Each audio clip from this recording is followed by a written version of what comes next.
기분 좋은 금요일 저녁 보내고 계십니까? 여러분의 즐거운 저녁 시간에 보탬이 되는 뉴스 플러스 시작합니다. 서울 강남 한복판에서 여자친구를 살해한 의대생을 상대로 경찰이 프로파일러를 투입했습니다. 계획 범행을 인정한 가운데 이를 뒷받침하는 정황이 속속 나오고 있습니다. 법원 앞에서 유튜브 생방송 중이던 남성을 흉기로 살해한 50대 유튜버에 대해 경찰이 구속영장을 신청했습니다. 관련 소식들 잠시 뒤 이슈 플러스에서 짚어보겠습니다. 먼저 오늘의 주요 뉴스부터 정리해드립니다.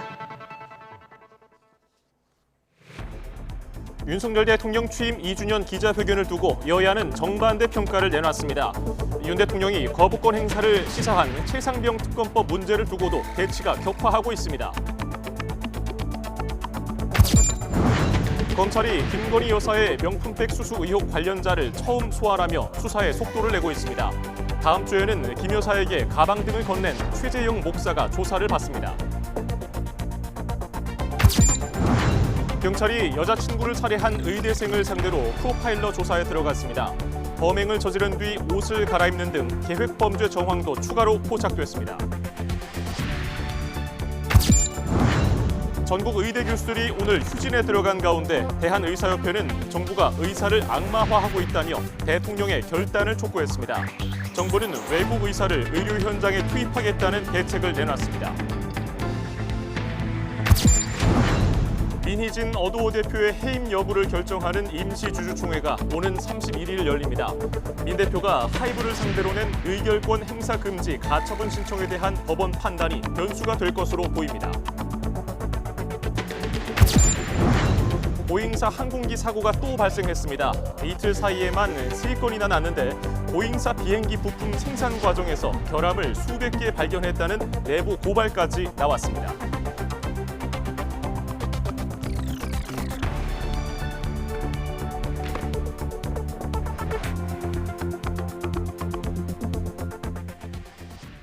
네, 뉴스 플러스 첫 소식입니다. 국회를 통과한 최상병 특검법을 두고 윤석열 대통령이 취임 2주년 기자회견에서 사실상 반대 입장을 표명하자 야권 반발이 거세지고 있습니다. 특검 관철을 위한 농성에 나서는가 하면 대통령 회견을 조목조목 반박하는 별도 회견을 열기도 했습니다. 정인용 기자입니다. 윤석열 대통령은 취임 2주년 기자회견에서 일단 공수처 수사를 지켜보자며 최상병 특검법에 사실상 거부권을 행사할 뜻을 내비쳤습니다. 이에 민주당은 초선 당선인들을 중심으로 즉각 특검 관철을 위한 국회 앞 농성에 돌입했습니다. 윤석열 대통령은 최병 특검 즉각 수용하라! 민주당 박찬대 원내대표는 범야권 대표들을 잇따라 예방했는데 특검 공조를 구축하기 위한 것이란 해석도 나왔습니다. 22대 국회로 넘어갈 경우 여당에서 이탈표 8명만 나와도 192석 범야권 공조로 대통령 거부권까지도 무력화할 수 있기 때문입니다. 개혁을 위한 우리의 노력에는 분명한 부분으로서 멋진 경쟁을 해나갈 거라고 생각이 되고요. 윤 대통령에게 마지막 기회가 남아있다며 특검법 전면 수용을 압박하기도 했습니다. 최해병 곁에서 수색 작업을 했던 생존 장병들이 윤석열 대통령에게 최해병 특검을 수용해달라고 호소하고 있습니다. 이걸 거부하는 것이야말로 정말로 나쁜 정치 아닙니까? 민주당은 또 민생회복지원금을 더는 기다릴 수 없다며 행동에 나서기로 했습니다. 22대 국회 개원 직후 법안으로 발의해 지원금 지급을 추진하겠다는 겁니다. 정부가 지금 시급한 민생 위기를 극복하기 위한 긴급 조치로서의 민생회복 지원금에 대한 의지가 전혀 없기 때문에 처리 절차에 임하려고 합니다. 민주당은 윤 대통령이 언급한 금융투자 소비세 폐지도 경제적으로 합당한 근거가 없다고 일축하며 예정대로 내년엔 시행하겠다는 입장입니다. 특검부터 각종 법안들까지 정부 여당을 향한 야권의 압박이 전방위적으로 이어지고 있습니다. YTN 정인용입니다. 거세지는 야당의 특검 공세, 여당은 진행되는 수사를 지켜보는 게 먼저라며 윤석열 대통령을 옹호하고 있습니다. 윤 대통령이 사실상 거부권을 결심했다는 전망이 나오는 가운데 여당은 재표결에 대비한 이탈표 단속이라는 숙제를 안게 됐습니다. 김다연 기자입니다. 민주당이 주도해 강행 처리한 최상병 특검법에 윤 대통령은 적어도 지금은 때가 아니란 입장이었습니다. 만약에 국민들께서 이거는 봐주기 의혹이 있다, 납득이 안 된다라고 하시면은 그때는 제가 특검하자고 먼저 주장을 하겠습니다. 윤 대통령이 사실상 제2요구권, 그러니까 거부권 행사를 결심했다고 보는 관측이 제기된 이유입니다. 이 정도면 대통령이 거부권 행사를 결심하신 거라고 봐야겠죠. 네, 그런 것 같습니다. 여당은 공수처 수사를 지켜본 뒤 미흡하면 특검을 도입하자는 윤 대통령의 선 수사, 후 특검 발언에 힘을 실어주고 있습니다. 거기서 왕성하게 수사를 하고 있는데 지금 또 특검을 하자? 이것은 절차적인 한계가 있다. 단계적 방법이 최상병의 억울한 죽음을 해명하는 데 더 효과적이다. 그건 합리적인 추론입니다. 윤 대통령이 거부권을 행사한다면 오는 14일 국무회의 때가 유력할 거란 전망이 나옵니다. 거부된 법안이 본회의 재표결에서 가결되려면 출석 의원 3분의 2 이상의 찬성이 필요해 여권의 이탈표 없이는 특검 도입이 불가능합니다. 여당에서 최소 17명이 반란표를 던지면 법안이 통과된다는 계산이 나오는데 무기명 투표로 진행되는 점과 22대 총선 낙선자, 소신파 등이 변수입니다. 안철수 의원은 다시 투표할 일이 생기면 찬성표를 던질 거라고 공언했습니다. 결국은 헌법기관으로 각자의 소신대로 행동할 수밖에 없다고 생각합니다. 추경호 원내대표는 당장 특검에는 반대한 윤 대통령과 생각과 기조가 같다며 취임 일성으로 단일 대우를 내걸었습니다. 단연 특검 이탈표를 염두에 둔 발언이라는 게 대체적인 분석입니다. YTN 김다연입니다.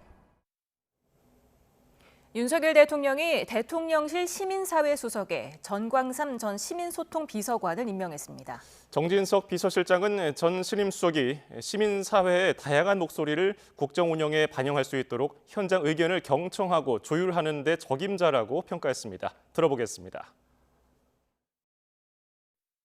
무엇보다 두 번의 대통령실 비서관 경험을 토대로 시민사회의 다양한 목소리가 국정 운영에 반영될 수 있도록 현장의 의견을 경청하고 조율하는 데 적임이라 생각됩니다. 전광삼 수석 기용으로 대통령실의 대국민 공감과 소통 노력에 큰 힘이 보태질 것으로 기대합니다. 더 많은 분야에 더 다른 생각을 가지고 있는 분들과 적극적으로 소통해 나가겠습니다. 제가 들은 얘기, 제가 본 것, 그런 것들 가감없이 전달을 하고 거기에 대한 대응책과 해법을 모색해내는 게 제 역할이라고 생각을 합니다. 윤석열 대통령의 지지율이 20% 중반대를 유지하고 있다는 여론조사 결과가 나왔습니다. 화면 함께 보시겠습니다. 한국갤럽이 지난 7일부터 사흘간 전국 만 18세 이상 1,000명을 대상으로 조사한 결과 윤 대통령 직무수행 긍정평가는 24%, 부정평가는 67%로 나타났습니다. 긍정평가는 직전 조사인 2주 전과 같았고 부정평가는 2%포인트 올랐습니다.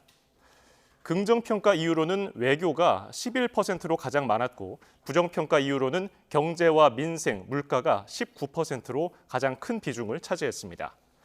정당 지지도는 국민의힘이 2주 전보다 1%포인트가 오른 34%를 기록했고 더불어민주당도 30%로 1%포인트 올랐습니다. 조국혁신당은 11%, 개혁신당은 5%입니다. 야당이 단독 처리한 최상병 특검법에 대해서는 도입해야 한다는 응답이 57%, 그럴 필요 없다는 응답이 29%를 차지했습니다. 기타 자세한 내용은 중앙선거 여론조사 심의위나 한국갤럽 조사연구소 홈페이지를 참조하면 됩니다.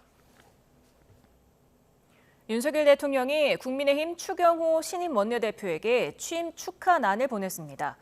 홍철호 대통령실 정무수석은 국회에서 추 원내대표를 만나 지금 경제 문제가 가장 중요한 시점이고 당과 국회가 민생을 환하게 만들어줬으면 한다는 대통령 뜻이 있었다며 축하난을 전달했습니다. 추 원내대표는 당의 목소리를 가감없이 진솔하게 전달하겠다고 말했습니다. 더불어민주당 박찬대 원내대표가 실거주용 1주택 보유자를 종합부동산세 과세 대상에서 제외하는 방안을 검토할 수 있다는 뜻을 내비쳤습니다. 박 원내대표는 종부세에 관한 국민 요구사항을 검토할 필요가 있고 조세 정책을 두고 여러 아이디어가 나오는 상황을 주목하고 있다고 말했습니다. 다만 확대 해석으로 마치 종부세가 폐지가 결정된 것처럼 얘기해서는 안 된다며 부동산 정책이나 조세에 관해서는 늘 다양한 의견이 있고 아직 당내에서 논의가 진행된 건 없다고 부연했습니다. 김건희 여사의 명품백 수수 의혹을 수사하는 검찰이 어제 처음으로 고발인을 직접 불러 조사하면서 본격적인 수사에 나섰습니다. 다음 주에는 김 여사에게 가방을 건넸다는 최재형 목사를 불러 조사할 예정입니다. 취재기자 연결합니다. 김태원 기자. 네, 서울중앙지방검찰청입니다. 네, 수사 상황 정리해 주시죠. 네, 디올백 의혹이 불거지면서 검찰은 윤 대통령 부부와 가방을 건넨 최재형 목사에 대한 고발이 각각 접수됐는데요. 어제 오후 최 목사를 고발한 시민단체 관계자 2명이 검찰 조사를 받았습니다.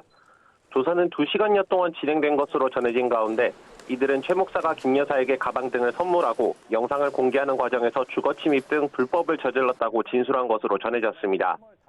조사에 앞서 기자들과 만나서도 공익 취재 목적으로 영상을 찍었다는 최 목사 주장은 사실이 아니라고 말했습니다. 김 여사가 대선에 앞서 서울의 소리 측이 공개한 통화 녹취와 관련해 손해배상 소송을 내자 보복을 위해 최 목사와 공모해 몰래카메라 영상을 찍었다는 건데요. 이와 관련해 검찰은 의혹의 핵심 인물인 최재형 목사를 다음 주 월요일 오는 13일 피고발인 신분으로 불러 조사합니다. 또 지난해 12월 윤 대통령 부부를 청탁금지법 위반과 뇌물수수 혐의로 고발한 서울의 소리 백은종 대표도 오는 20일에 소환합니다. 김건희 여사 디올백 수수 의혹이 처음 불거진 건 지난해 11월쯤이었습니다. 서울의 소리는 김 여사가 윤석열 대통령 취임 이후인 재작년 9월 최재형 목사로부터 300만 원 상당의 디올백을 받았다며 이 장면이 담긴 영상을 공개했습니다. 검찰이 고발 5달 만에 수사에 속도를 내고 있는 가운데 최 목사뿐만 아니라 김 여사도 결국 의혹의 중심에 있는 만큼 어떤 식으로든 머지않아 조사가 이루어질 거란 관측이 나옵니다. YTN 김태원입니다. 서울 강남역 근처 건물 옥상에서 여자친구를 살해한 의대생을 상대로 범죄 심리 분석관 프로파일러 조사가 진행됐습니다. 서울 서초경찰서는 오늘 낮 1시 반부터 3시간 동안 서울경찰청 과학수사대 소속 프로파일러를 투입해 살인 혐의로 구속된 20대 A씨에 대한 진술 분석을 진행했습니다. 사이코패스 검사는 하지 않았는데 경찰은 자료 분석 등 절차가 남았다며 추후 사이코패스 검사 진행 여부를 결정할 계획이라고 설명했습니다. 이와 함께 서울경찰청은 A씨의 신상 공개와 관련해 피의자에 대한 2차 가해 우려가 있어 신상 공개 심의위를 열지 않을 방침인 것으로 파악됐습니다. 유튜브 생방송하던 50대를 흉기로 살해한 50대 유튜버에 대해 경찰이 구속영장을 신청했습니다. 경찰은 A씨와 피해자가 수년간 서로 비방하고 고소하는 등 사이가 좋지 않았던 것으로 보고 구체적인 범행 동기를 조사하고 있습니다. A씨의 영장 실질 심사는 내일 오후 부산지방법원에서 열립니다. 집에 불을 질러 사실혼 관계 여성을 다치게 한 남성이 경찰에 붙잡혔습니다. 60대 남성 A씨는 어젯밤 10시쯤 집안 베란다에 불을 질러 60대 여성을 다치게 한 혐의가 있습니다. 범행 이후 근처 야산으로 도망갔던 A씨는 4시간 만에 경찰에 체포됐는데 피해자와 갈등을 빚다가 해치려는 목적으로 거실에 불을 질렀다고 진술했습니다. 심정지 상태로 발견됐던 피해자는 병원에서 치료받고 있지만 위독한 것으로 전해졌습니다. 혼잡한 지하철에서 외국인 관광객의 가방을 털어 지갑과 현금을 훔친 50대 남성이 구속됐습니다. 전과 19범으로 확인됐는데요. 형기를 마치고 출소한 지 넉 달 만에 또다시 소매치기에 나섰다가 덜미가 잡혔습니다. 임예진 기자가 보도합니다. 전동차 문이 열리고 사람들이 우르르 쏟아져 나옵니다. 그런데 검은 외투를 입은 남성. 앞에 있던 여성의 배낭에서 순식간에 지갑을 꺼내 자신의 주머니에 넣습니다. 중국인 여성 관광객의 지갑을 연달아 훔친 50대 남성 A씨입니다. A씨는 절도 혐의로 12차례 구속되는 등 전과 19범인 프로 소매치기였는데 지난해 11월 만기 출소한 지 넉 달 만에 또다시 범행을 저질렀습니다. 주로 잠금 장치가 없는 핸드백이나 배낭을 든 외국인 여성을 노렸습니다. 경찰의 추적을 피하려 개찰구를 무단 통과하는 치밀함도 보였지만 결국 덜미가 잡혔습니다. 훔친 카드로 현금을 인출하려다 실패한 A씨는 700위안을 환전해 모두 생활비로 사용한 것으로 파악됐습니다. 경찰은 CCTV 100여 대를 분석해 추적에 나선 끝에 A씨를 체포해 지난달 19일 구속 상태로 검찰에 넘겼습니다. 지난 3월 지하철에서 승객의 지갑을 훔친 50대 남성 B씨도 불구속 송치됐습니다. B씨 역시 전과 15범으로 출소한 지 불과 사흘 만에 다시 범행하다 붙잡혔습니다. 옆이나 뒤로 메고 있는 여성들의 가방 속에 들어있는 지갑을 몰래 빼내는 범행 수법을 사용하므로 지하철 이용하는 여성분들은 꼭 가방을 앞으로 메고 탑승하고 피해 발생 즉시 112 신고를 해줄 것을 당부드립니다.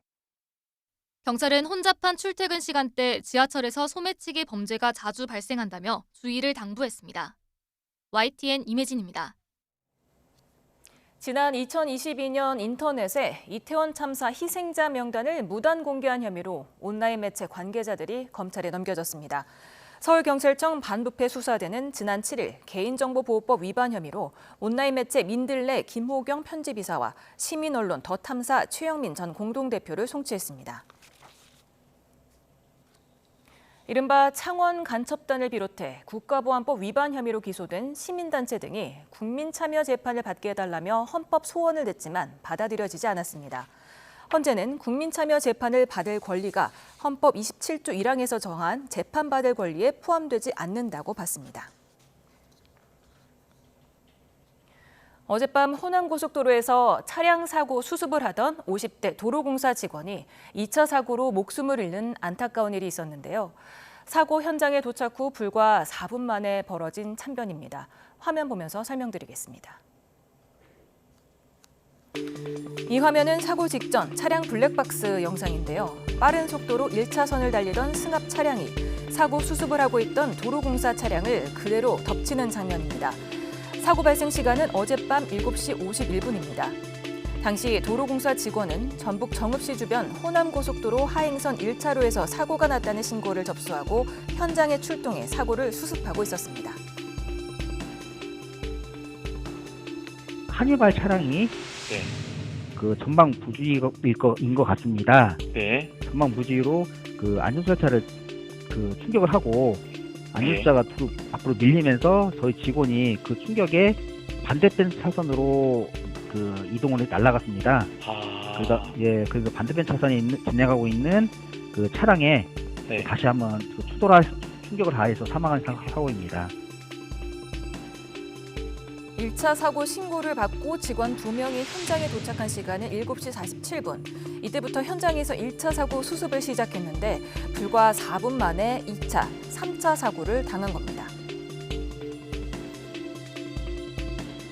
보통 이렇게 사고가 나면 현장에 한 명이 갑니까? 2명이 갑니다. 그러면 다른 한 분은요? 지금 다른 한 분은 좀 떨어져 계셔가지고 그분은 안 다치셨고요. 사망한 직원의 장례 절차가 진행 중인데요. 한국도로공사 전북본부의 분위기는 침통 그 자체입니다. 그동안 고속도로 2차 사고의 위험성은 여러 번 강조되었습니다. 치사율이 매우 높기 때문이죠. 한국도로공사가 2021년부터 3년간 고속도로 사고를 분석했더니 일반 사고의 치사율은 8.4%인데 2차 사고의 치사율은 6.5배인 54.3%였습니다. 50대 도로공사 직원의 안타까운 죽음이 고속도로 2차, 3차 사고에 대한 경각심을 다시 한번 일깨웠으면 하는 바람입니다.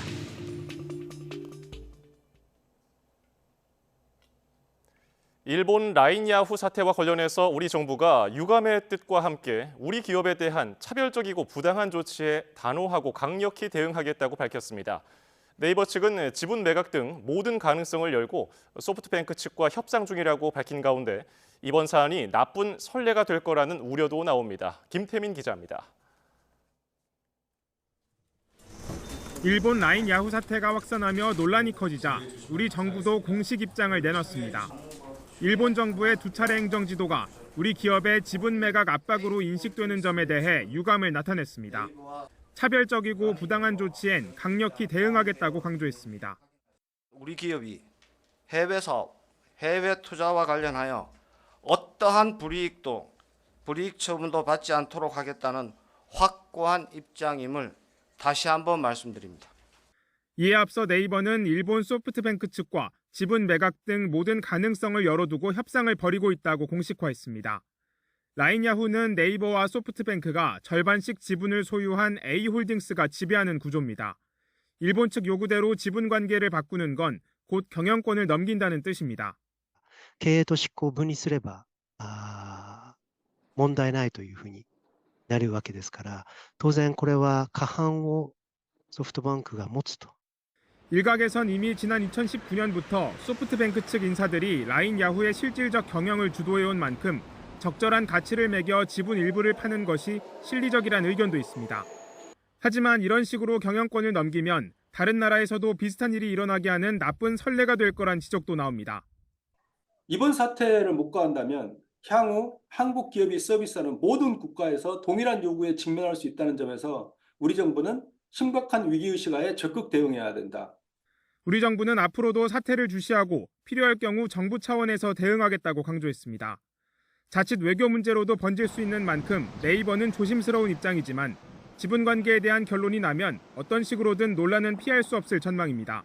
YTN 김태민입니다. 마스모토 다케아키 일본 총무상은 라인야후에 네이버와의 자본관계 재검토를 요구한 데 대해 경영권 관점에서 한 것이 아니라고 밝혔습니다. 마스모토 총무상은 오늘 가기 뒤 기자회견에서 자본의 지배를 상당히 받는 관계와 그룹 전체의 보안 거버넌스의 본질적인 재검토를 가속하라고 요구했다며 이같이 말했습니다. 하지만 지배관계의 재검토가 경영권 관점과 어떻게 무관한지에 대해서는 구체적으로 설명하지 않았습니다. 정부의 의대 증원 정책 추진을 판가름할 집행정지 신청 항고심 결정이 이르면 다음 주에 나올 전망입니다.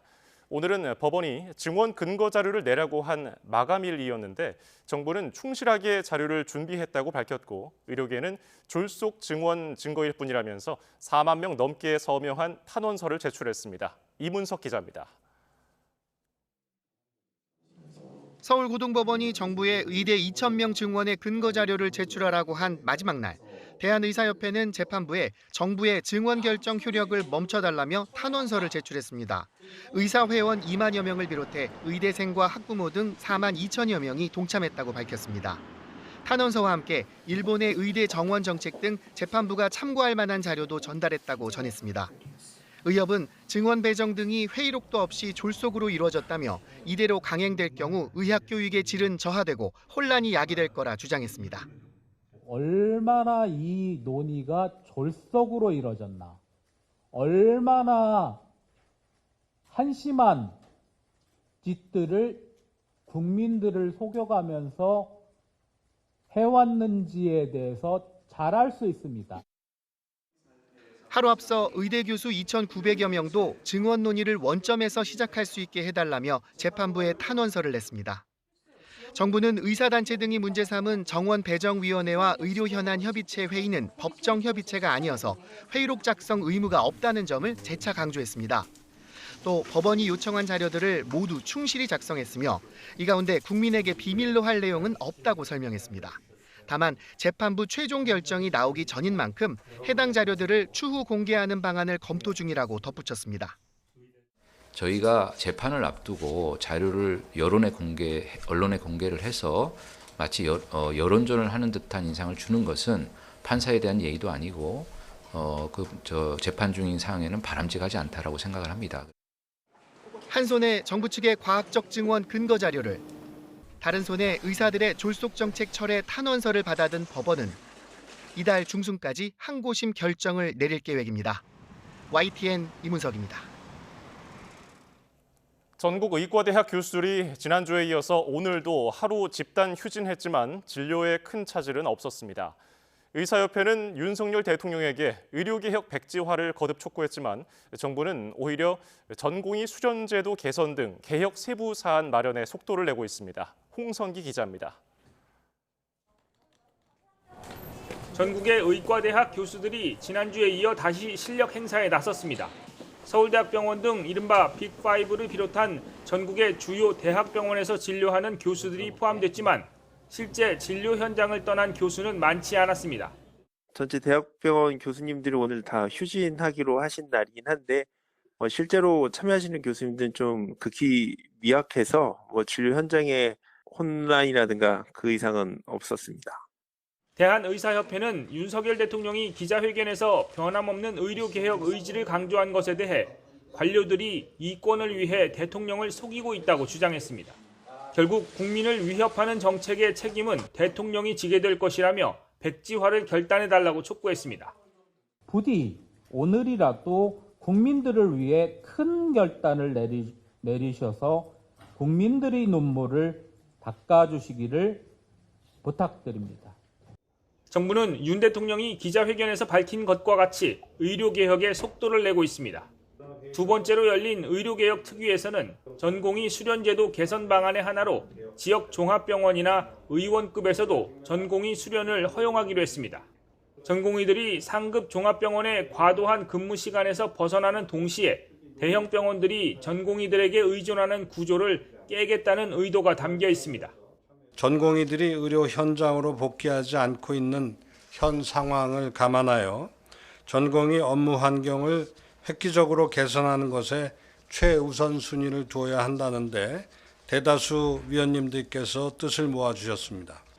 정부는 또 외국 의료 면허 소지자를 의료 현장에 투입하는 것과 관련해서는 당장 시행할 것은 아니라고 선을 그었습니다. 발표 직후 논란이 커진 것을 의식한 듯 외국 의사를 투입하더라도 안전장치를 갖출 것이라고 강조했습니다. YTN 홍성기입니다. 정부가 전공의 이탈이 계속될 경우 수련기간 공백으로 내년도 전문의 시험 응시가 불가능하게 된다고 경고했습니다. 박민수 보건복지부 2차관은 오늘 이같이 말하며 현재까지 구제 방안을 계획하고 있지 않다고 강조했습니다. 앞서 지난 2월 20일 전후 현장을 떠난 전공의들은 이달 20일 안에 복귀하지 않으면 2026년도 전문의 시험을 봐야 합니다. 민희진 대표를 포함한 어도어 경영진이 오는 31일 임시 주주총회를 열기로 했습니다. 경영진 해임 여부가 결정될 예정인데 앞서 민 대표가 법원에 낸 가처분 신청이 큰 변수가 될 것으로 보입니다. 이경국 기자입니다. 민희진 대표와 측근들로 구성된 어도어 경영진이 이사회를 통해 오는 31일 임시 주주총회를 열기로 했습니다. 주총에 오를 안건은 하이브가 요구해온 민 대표 등 기존 경영진 해임과 새 경영진 선임. 관건은 지난 7일 민 대표가 하이브의 주총 의결권 행사를 막아달라며 법원에 낸 가처분 신청입니다. 오는 17일 신문이 진행되는데 치열한 공방이 예상됩니다.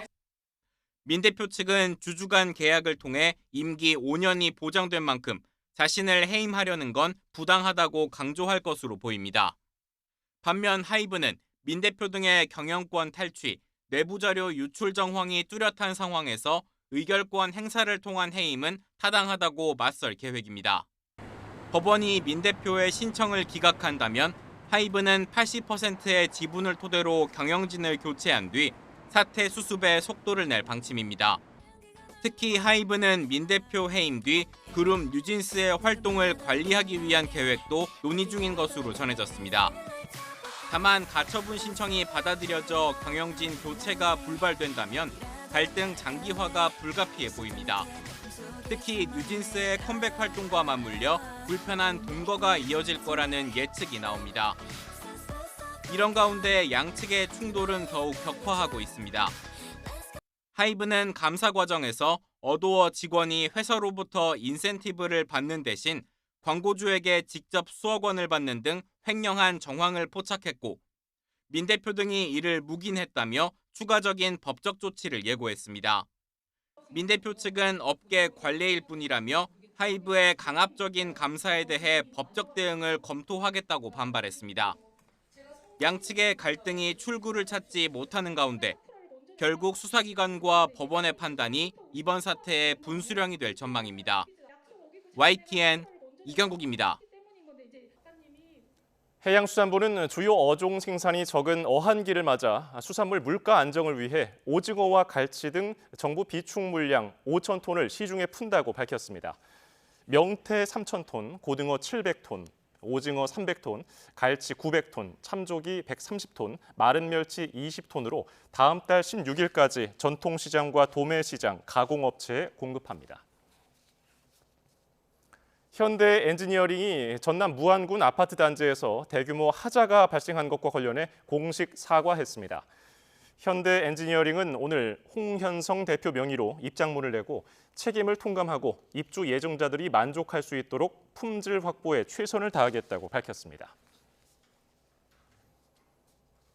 한국전력은 연결 기준 올해 1분기 영업이익은 1조 2,900억 원으로 지난해 같은 기간과 비교해서 흑자 전환한 것으로 잠정 집계했습니다.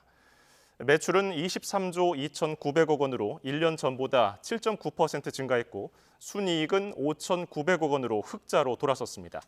지난해 3차례 전기요금을 인상하면서 전기 판매 수익이 지난해보다 증가했고 연료비와 전력 구입비 등 영업비용은 감소하면서 수익성이 개선된 것으로 나타났습니다. 가자지구 최남단 도시 라파 공격을 둘러싸고 미국과 파열음을 내온 베냐민 네타냐후 이스라엘 총리가 조 바이든 미국 대통령에게 손을 내밀면서도 전면전 의지를 분명히 했습니다. 로이터 통신에 따르면 네타냐후 총리는 미국 TV 닥터 필 쇼와의 인터뷰에서 바이든 대통령과 가자 전쟁에 대한 이견을 좁힐 수 있기를 바란다고 말했습니다. 이 같은 발언은 바이든 대통령이 라파에서 지상전에 대해 반대 입장을 표명해 온 데 대한 언급으로 풀이됩니다.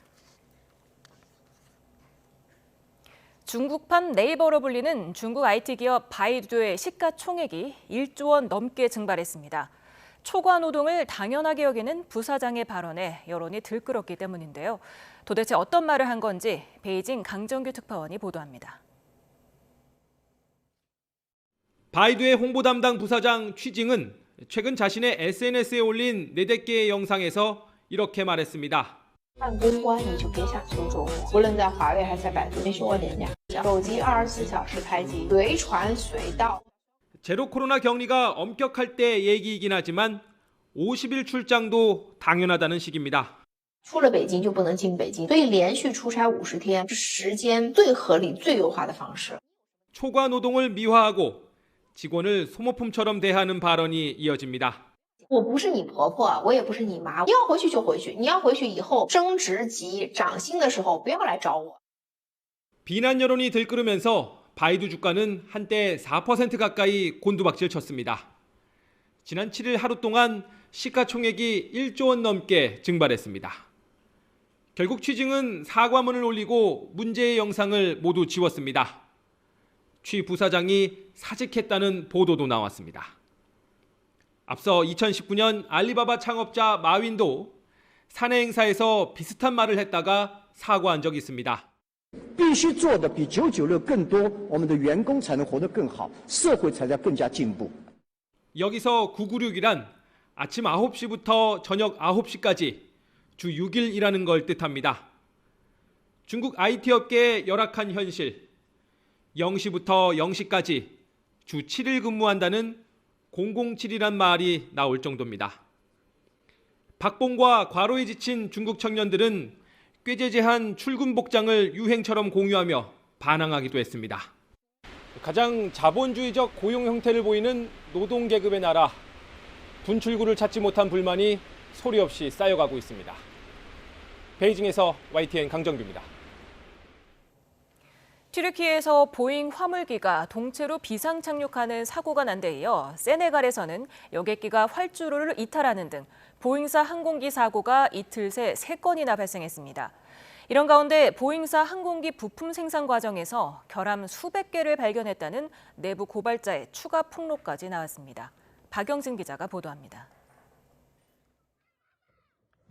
한밤중 시뻘건 불길에 쌓인 여객기에서 승객들이 서둘러 빠져나옵니다. 현지 시간 9일 아프리카 세네갈 수도 다카르 공항에서 승객과 승무원 등 85명을 태우고 이륙하던 여객기가 활주로를 이탈했습니다. 기체에 불이 붙으면서 탑승객들은 비상 탈출했고 이 과정에서 승객 10여 명이 다쳤습니다. 같은 날 튀르키예 알라니아 인근 공항에선 보잉 737 여객기가 착륙하던 도중 타이어가 파손되는 사고가 났습니다. 다행히 승객과 승무원 등 190명은 무사히 대피했고 부상자는 없었습니다. 튀르키예에선 전날에도 보잉 767 화물기가 랜딩 기어 이상으로 동체 착륙하는 사고가 났는데 이틀 새 보잉사 항공기 사고가 3건이나 발생한 겁니다. 앞서 지난 1월엔 5,000m 상공을 날던 여객기에서 창문과 벽체가 뜯겨나가 비상 착륙했고 3월과 4월에도 활주로에서 이탈하거나 이륙하던 순간에 엔진 덮개가 날아가는 아찔한 사고가 이어졌습니다. 이딴 사고로 승객들의 불안감이 커지는 가운데 보잉사 비행기 동체에서 최대 200개의 결함을 발견했다는 내부 고발까지 나왔습니다. 보잉의 부품 공급업체에서 일했던 전직 품질검사관은 영국 BBC와의 인터뷰에서 보잉으로 배송될 비행기 동체 부품에서 최대 200개의 결함을 종종 발견했지만 회사에서 이를 숨기라는 압력을 받았다고 주장했습니다. 앞서 미 의회 청문회에서도 비슷한 내부 고발이 공개됐습니다. In a rush to address its bottlenecks in production, Boeing hit problems, pushing pieces together with excessive force to make him appear that the gaps don't exist, even though they exist. 미 항공당국은 이 같은 의혹에 대해 조사 중입니다. YTN 박영진입니다. 북한군의 기습 공격을 가정해서 서북도서를 방어하는 육해공 합동훈련이 해병대 주도로 사흘 동안 진행됐습니다.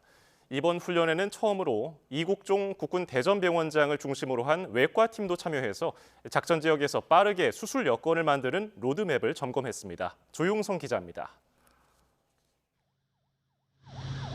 최고 시속 60km 속도의 K1 전차가 다급히 고개를 넘어갑니다. 해안가에 닿은 전차는 바다를 건너오는 적함에 포탄을 퍼붓습니다. 박격포와 유탄 발사기, 기관총 등으로 지원 사격을 하며 공격해오는 적군이 섬에 닿지 못하도록 방어 작전을 이어갑니다. 뒤이어 바다를 건너온 수륙양용 전차가 섬에 있는 아군과 합류하고 증원 병력인 육군 특전대대도 헬기를 이용해 빠르게 전개됐습니다. 서북도서 일대의 도발에 대비한 이 훈련은 해병대 주도로 육해공군 모두 참여한 합동작전입니다. 해병대가 기습 공격에 나선 적의 상륙을 저지하는 동안 육해공군 증원 병력이 지원에 나서며 서북도서를 수호하는 훈련입니다. 이번 훈련을 통해 숙달된 우리의 대비 태세와 전투 능력을 확인할 수 있었습니다. 해병대는 어떠한 상황에서도 적들이 우리 영토를 침범할 수 없도록 서북도서를 절대 사수하겠습니다. 이번 훈련에는 작전 지역에서 부상을 입은 장병들이 수술까지 받는 훈련도 펼쳐졌습니다. 이를 위해 이국종 병원장이 만든 소형 이동식 수술부대인 국군 대전병원 전방전개 외과팀이 직접 서북도서 지원에 나섰습니다.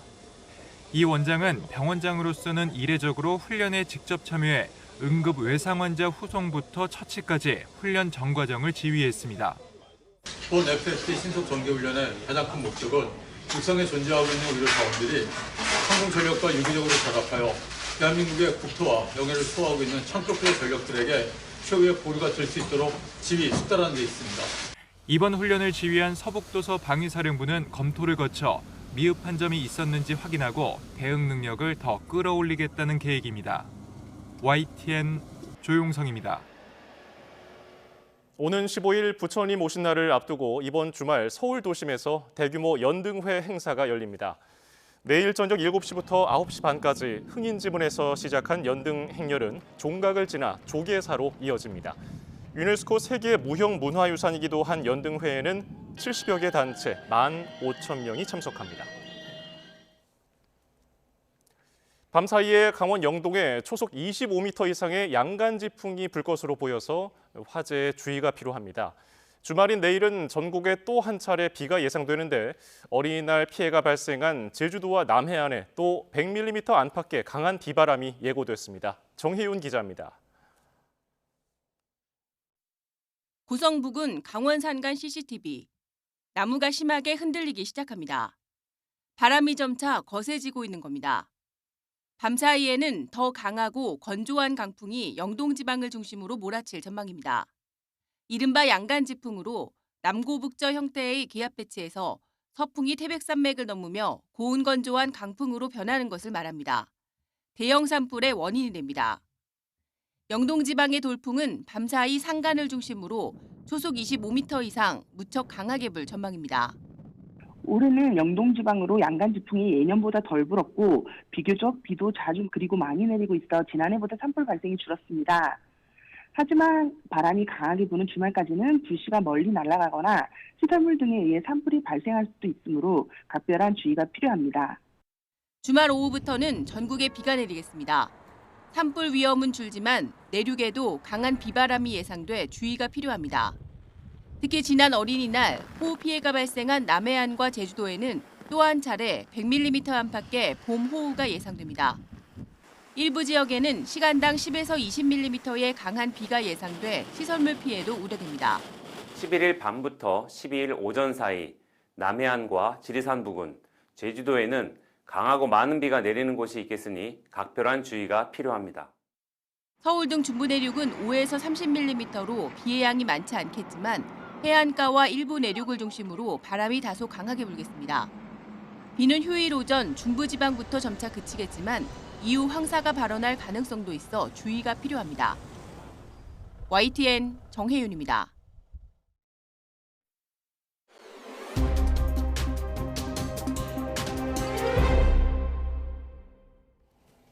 네, 세간의 화제가 된 사건과 법적 쟁점 짚어보겠습니다. 오늘 20플러스에서는 김성수 변호사와 함께 이야기 나눠봅니다. 어서 오십시오. 안녕하세요.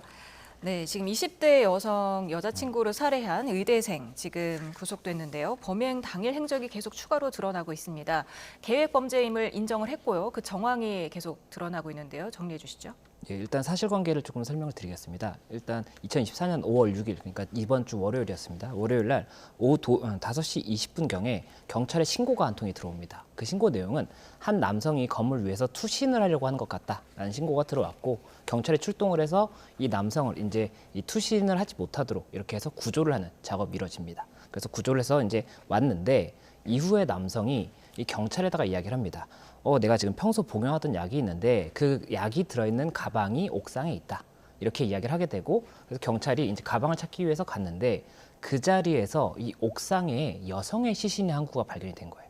그렇다 보니까 경찰에서 이 옥상의 시신이 뭐냐라고 이 남성에게 묻게 됐고 이 남성이 자신의 여자친구였던 이 여성을 본인이 살해한 것이다 라고 시인을 하게 됩니다. 그렇게 해서 긴급 체포가 됐고 이제 5월 7일에 경찰에서 구속영장을 이 남성에 대해서 살인 혐의를 이유로 해서 구속영장을 신청을 했고 5월 8일 저녁에 이제 도주의 우려가 있다라고 해서 현재 구속이 돼 있고 지금 이제 추가적인 정황이 나오고 있는데 말씀하신 것처럼 이 남성이 이 지금 여성을 살해하는데 사용한 흉기가 미리 구입을 한 것으로 지금 확인이 되고 있고 그리고 또 이 남성이 이 살해 과정에서 이 혈흔 같은 게 몸에 옷에 튈 수가 있지 않습니까? 예. 그 옷을 갈아입은 정황이 나오는 겁니다. 그렇다면 그 옷도 미리 준비했다는 거기 때문에 이런 부분들을 봤을 때는 계획적인 범행으로 보인다. 이렇게 추측이 나오고 있는 상태였는데 또 이 남성의 변호인 측에서도 이것이 계획범죄인 것은 맞다라는 취지로 이야기를 하다 보니까는 계획범죄 쪽에 무게를 두고 현재 수사가 진행 중인 그런 상황입니다. 예,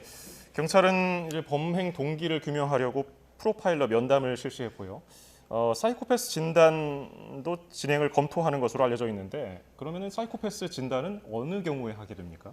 예, 이게 저희가 뭐 이제 살인 사건이라든지 어떤 사건이 있다고 했을 때 다 프로파일러 면담을 하는 것이 아닙니다. 예. 그런데 이 수사관이 봤을 때 이 범행 동기에 대한 것이 어떤 것인지 진실을 밝혀야 되지 않습니까? 그런 진실을 밝힘에 있어서 이 프로파일러 면담을 통해서 또는 뭐 사이코패스 검사를 통해서 이 사람의 심리적인 부분을 알아야 될 필요가 있다라고 생각한다면 프로파일러 면담이라든지 사이코패스 검사라든지 이런 것들을 진행을 할 수가 있게 되는 거거든요. 그래서 지금 현재 알려진 것으로는 이게 프로파일러 면담 같은 경우에는 이 피해자의 동의가 있어야 되기 때문에 피해자가 동의를 했느냐가 쟁점이 될 수가 있는데 현재는 피해자가 동의를 해서 지금 현재 프로파일러가 면담을 지금 3시간가량 실시를 했고 이제 사이코패스 검사도 곧 진행이 될 것으로 보인다. 이렇게 이야기가 나오고 있는 상태고 그리고 이 사이코패스 검사라는 것이 뭐 저희가 이런 MBTI 검사라든지 이런 것처럼 스스로 답을 하는 것이 아니라 이 프로파일러들이 면담을 하는 과정에서 이 피해자와 이런 친근감, 유대감을 많이 형성을 한 다음에 대화를 하는 과정에서 이 남성이 어떤지를 본인들이 보고 판단을 하는 겁니다. 예. 그래서 그런 부분이 이제 프로파일러 면담이 진행이 되고 있기 때문에 직접적으로 대화를 이렇게 하면서 조금 더 이루어지지 않을까 생각이 됩니다. 근데 사이코패스도 본인이 이게 동의를 해야지 이루어지는 거 아닙니까? 자기도 모르는 사이에 이렇게 진행이 될 수도 있는 건가요? 이게 자기가 모르는 사이에 진행이 될 수가 없는 것이 수사라는 것은 수사관, 경찰관이 수사를 하는 것이거든요. 그렇다 보니까는 경찰관이 아닌 프로파일러와 대화를 할 일이 없습니다. 그런데 프로파일러와 대화를 한다는 것은 동의를 받고 하는 것이니까는 경찰관이 아닌 다른 분이 이제 들어오는 거잖아요. 그렇기 때문에 피해자가 이것을 모를 수는 없는 것이고, 다만 동의를 받지 않으면 프로파일러 면담을 할 수가 없는 것이기 때문에 지금 현재는 동의를 한 것으로 보입니다. 예, 전문가가 입회해서 사이코패스라는 진단이 나오면은 그게 형량에도 영향을 미칩니까? 일단은 이게 심신미약으로 볼 수 있느냐에 대한 것이 쟁점이 될 수가 있는 것인데, 사이코패스 검사의 결과가 심신미약에 반영이 되는 경우는 없었던 것으로 보입니다. 다만 나중에 이게 사이코패스라는 판단이 됐을 때는 이 사람의 이런 범행 동기를 이해함에 있어서, 그리고 또 이후에 뭐 이 사람의 양형이라든지 또 이제 교도소에서 가석방 여부를 결정을 할 때도 사이코패스 여부가 조금은 참고 자료가 될 수는 있거든요. 그렇다 보니까 그런 참고 자료로 사용될 수 있다, 이렇게 말씀드릴 수 있을 것 같습니다. 네, 지금 사이코패스는 뭐 형량에는 영향을 주지 않는다고 말씀을 하셨는데, 지금 계획 범죄일 경우에는 어떻게 영향을 미칩니까, 형량에? 네, 지금 현재 이제 살해 행위 자체는 인정을 하고 있기 때문에, 그러면 살인 범죄의 양형 기준을 저희가 봐야 됩니다. 살인 범죄 같은 경우에는 5가지 유형으로 일단 양형 기준표가 정하고 있고, 이게 참작 동기 살인이 있고, 보통 동기 살인, 그리고 비난 동기 살인, 중대 범죄 결합 살인, 극단적 인명 경시 살인이 있습니다. 그리고 이 살인마다의 유형을 이제 정리를 하고 있는데, 보통 동기 살인의 유형 중에 원한 관계에 의한 살인 부분이 있고, 여기에 이제 예시로 나온 것이 애인과의 뭐 이런 경우를 원한 보통 동기로 보고 있습니다. 그리고 보통 동기 같은 경우에는 이게 그 형이 아무래도 조금은 그런 뭐 비난 동기라든지 중대 범죄 결합이라든지 이런 것보다는 조금 경할 수가 있고, 다만 계획 범죄 같은 경우에는 가중 요소입니다. 그래서 가중이 됐을 때는 아무래도 그 일반적인 보통 동기 살인보다는 더 추가적으로 형량이 조금 더 이제 발생을 할 수가 있기 때문에, 그런 부분에 대해서 계획 범죄로 보였을 때는 그 부분에 대해서 조금 더 형이 가중될 수 있다, 이렇게 말씀드릴 수 있을 것 같습니다. 그래서 많은 범죄자들이 우발적인 범행이라고 주장을 하는 건가요? 예, 아무래도 계획적 범행이 인정이 되면 가중 사유가 될 뿐 아니라, 그리고 우발적인 것이라고 하면은 전체적인 이제 이 재판을 함에 있어서는 이 사람이 어떻게 범행에 나아가게 됐느냐, 그 경위를 보게 되는 것인데, 이게 우발적으로 이런 상황 때문에 내가 생각지 못하고 홧김에 했다라고 한다면, 이게 내가 처음부터 이 사람을 어떻게 해야겠다라고 이렇게 마음먹은 것보다는 아무래도 조금 형량이 낮게 나올 가능성이 높지 않습니까? 그래서 그런 부분 때문이라도 아무래도 조금 우발적이다, 내가 이게 계획한 건 아니다, 이렇게 주장을 하는 것 같고, 계획 범행이 이루어지지 그 계획 범죄 여부가 인정되지 않는다고 하더라도 사실관계 판단에 있어서 모양 자체가 달라질 수가 있기 때문에 그렇게 이야기하는 것 같습니다. 네, 아무래도 수능 만점 출신의 명문대 의대생이다 보니까 사람들의 관심이 또 신상 공개가 될 것이냐였는데, 경찰이 안 하기로 했습니다. 2차 가해 우려, 피해자에 대한 2차 가해 우려가 있기 때문이라고 했는데요. 예, 아무래도 이게 중대범죄 신상공개법이 이제 올해 시행이 됐고, 원래는 이게 여러 가지 법에 중대범죄 관련 신상공개가 나눠져 있었는데 이제 한 개의 법으로 통일됐다고 볼 수 있는 부분이 있습니다. 그래서 이 중대범죄 신상공개법이 있고, 지금 그래픽에 나오는 것처럼 이 요건이 있습니다. 수법이 잔인하고 중대한 피해가 있을 것, 그리고 죄를 범했다고 믿을 만한 충분한 증거가 있어야 되는 겁니다. 그리고 국민의 알 권리 보장이라든지 재범 방지, 범죄 예방 등의 오로지 공공의 이익을 위한 경우에는 이것을 공개할 수 있다라고 돼 있습니다. 그런데 이 경찰이나 검사가 이 신상 공개 여부를 그 공개 여부를 결정할 수 있다라고 돼 있기 때문에 재량이라고 볼 수가 있거든요. 그래서 이번 같은 경우에는 경찰 측에서 지금 현재 기사가 나오는 것은 피해자에 대한 이 정보도 같이 공개가 될 수 있기 때문에, 이 가해자가 공개가 되면 이 가해자와 관계 있는 사람들이 이제 정보가 같이 공개될 수가 있지 않습니까? 그래서 그런 부분에 우려가 있기 때문에 이번의 경우에는 신상 정보를 공개하지 않을 것으로 보인다, 지금 이렇게 얘기가 나오고 있는 상황입니다. 그런데 지금 인터넷상에서는 무분별한 가해자와 피해자의 정확치도 않은 그런 정보들이 계속 올라오고 있는데, 지금 실효성 있는 2차 가해 방지 대책이 필요하지 않을까요? 네, 일단은 그에 대한 근거 법령은 명예훼손이라든지 뭐 비난적인 댓글을 단다고 한다면 뭐 모욕이라든지 이런 것들이 가능할 수 있습니다. 그런데 이게 실제로 어느 정도의 처벌이 이루어지느냐, 그 수위에 대해서는 계속해서 이제 여러 가지 의견이 나오고 있거든요. 그렇다 보니 이번 같은 경우에도 현재 지금 이 피해자에 대한 뭐 이런 부분에 대해서는 고소를 진행할 예정이라는 이야기도 있기 때문에, 그런 부분에 대해서 특히나 더 저희가 주의해야 되고, 그리고 뭐 가해자든지 피해자든지 이런 사건에 관해서 저희가 이 댓글이라든지 이런 것들로 의사를 표명하는 것은 아무래도 조금 주의를 해야 되는 부분이 아닌가, 이렇게 말씀드릴 수 있을 것 같습니다. 네, 근데 지금 이 사건뿐만 아니라 교제살인, 교제폭력이 엄청나게 많습니다. 한 단체에서 언론 보도를 통해서 집계한 자료만 보더라도 지난 한 해 동안 4일에 한 번꼴로 교제살인이 일어났더라고요. 예, 맞습니다. 이 교제살인이나 교제폭력 이런 것들이 정말로 계속해서 보도가 되고 있고, 10년 전에도 보도를 했었고, 그때도 제가 이런 내용을 이야기를 했던 것 같은데, 이에 대해서 피해가 발생할 가능성이 높아지는 이유는 이 교제를 할 당시에는 서로의 정보를 다 알고 있지 않습니까? 어디에 사는지, 뭐 어디를 자주 가는지 이런 것들을 알고 있기 때문에 이 피해자를 가해자가 만날 수 있는 방법이 굉장히 많거든요. 그래서 이렇게 폭력이 발생할 수밖에 없고 또 피하려고 하더라도 뭐 학교를 뭐 가야 된다든지 이렇게 되면 이 가해자가 계속해서 피해자의 동선을 따라갈 수가 있는 겁니다. 그래서 뭐 그때 당시에 뭐 이제 스마트워치를 지급한다든지 이런 것들이 있었는데 그게 과연 실효성이 있느냐에 대해서 계속해서 의문이 발생을 하고 있어서 이게 계속 이렇게 발생을 하는데 이에 대해서 조금 더 연구를 하고 뭔가 입법적인 정책이 있어야 되는 것이 아니냐 이야기가 나올 수밖에 없고 이번 사례를 통해서도 또 한 번 이런 게 쟁점이 되고 있기 때문에 이제는 다시 한번 이런 피해자들을 어떻게 하면 보호할 수 있을 것인지를 한번 좀 논의를 해야 되는 시점이 아닌가 생각이 듭니다. 예, 다른 사건도 살펴보겠습니다. 부산지방법원 인근에서 한 50대 남성이 다른 50대 남성을 흉기로 숨지게 하는 사건이 발생했습니다. 둘 다 유튜버였다고 하는데 사건 개요 좀 설명해 주시죠. 예, 맞습니다. 어제 부산지방법원 인근에서 발생한 사건입니다. 이 두 사람이 말씀하신 것처럼 유튜버였고 이제 일상생활을 이렇게 영상을 올리고 공유를 하는 그런 유튜버였다고 하는데 이 두 사람이 3년 정도 전부터 이 온라인을 통해서 여러 가지 뭐 서로 비방을 하면서 다툼이 시작됐다고 합니다. 그리고 이렇게 서로 비방을 한 것을 가지고 이제 작년 7월경 정도부터는 서로 고소를 많이 했다고 해요. 예, 그렇게 해서 이제 굉장히 감정이 격앙된 상태였던 것으로 보이는데 그리고 올해 2월에 들어서는 이 남성과 그 가해자와 피해자가 만난 장소에서 가해자가 피해자를 폭행하는 사건이 또 있었다고 합니다. 그리고 이제 어제 같은 경우가 부산지방법원 앞에서 발생을 했다고 말씀드렸지 않습니까? 이 폭행 사건과 관련해서 가해자의 재판이 있는 날이었고 이 피해자가 이 가해자의 재판을 참관하러 간다라고 하면서 라이브 방송을 이제 유튜브를 통해서 했었는데 그때 라이브 중에 이 가해자가 이 피해자에게 흉기로 공격을 해서 이 피해자가 사망을 했던 그런 사안입니다. 네, 지금 충격을 줬던 게 대낮에 있었던 한 오전 10시쯤 있었던 그렇죠. 일이고 또 법원 근처에 있었던 일이고 유튜버가 생방을 진행을 하고 있었단 말이에요. 물론 뭐 살해 장면이 직접 나오진 않았지만 어쨌든 비명 소리가 생생하게 잡혔고 이런 일이 벌어지기까지 어떻게 해서 이런 둘의 갈등이 시작이 된 걸까요? 예, 일단은 이 가해자와 피해자가 뭐 여러 가지 주장을 하고 있기 때문에 그 원인이 무엇인지에 대해서는 저희가 조금 이렇게 말을 하기가 조금 조심스러운 부분이 있는 것 같습니다. 다만 실제로 이 분쟁이 발생했던 것은 명백한 사실이었고 그래서 이제 고소가 여러 가지 건이 있었지 않습니까? 그리고 폭행에 대해서도 고소가 이루어졌고 재판이 이루어졌던 것을 봤을 때는 어쨌든 양자 간의 이 법적인 다툼 그리고 감정적인 다툼이 굉장히 심했다라고 보이는 부분이 있는 것으로 보이고 그리고 말씀드렸던 것처럼 이 라이브 방송을 하고 있는 중에 그 말씀을 주신 것처럼 이 쓰러지는 모습이라든지 이런 것들이 담겼거든요. 그리고 소리나 이런 걸 뭐 이제 그 응급차가 온 소리라든지 이런 것도 다 들렸다고 하다 보니까 더 충격을 주는 것 같고 그리고 이 피해자가 폭행을 당했다라고 지금 이야기를 했었던 부분이 있었기 때문에 그때 당시에도 라이브 방송을 하면서도 계속 그런 조금 내가 어떠한 공격을 당할 수도 있다 뭐 이런 이야기를 했기 때문에 더 조금 관심이 가지 않나 생각이 됩니다. 예.